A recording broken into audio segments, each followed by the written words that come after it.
An African Union sniper in a building near the old seaport in Mogadishu. His target, a soldier from Al-Shebab, an Islamic extremist group with links to Al-Qaeda, which is fighting for control of the Somali capital. The AU soldiers here have just retaken this building and made other areas around the city more secure by adding more bases. In recent weeks, they say they've set up 8 new positions in the city, including ones of strategic importance.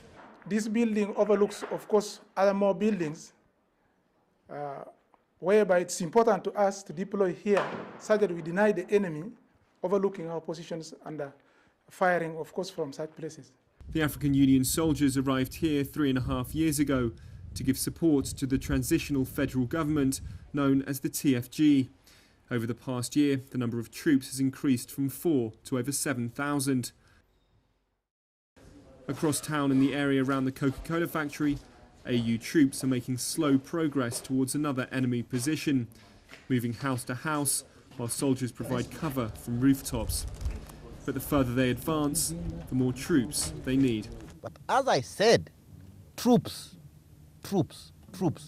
There's no way you are going to hold down to all these positions and have extra troops to advance. So you need more troops? We need the troops yesterday, not tomorrow. Many areas of the city remain too dangerous for foot patrols, so the AU force move around in armed personnel carriers like these.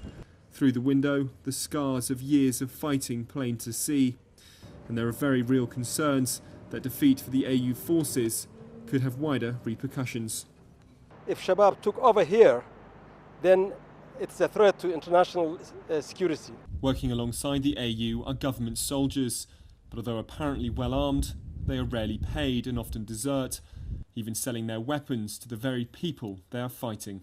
And it is this makeshift army that will one day need to take over the security of the city.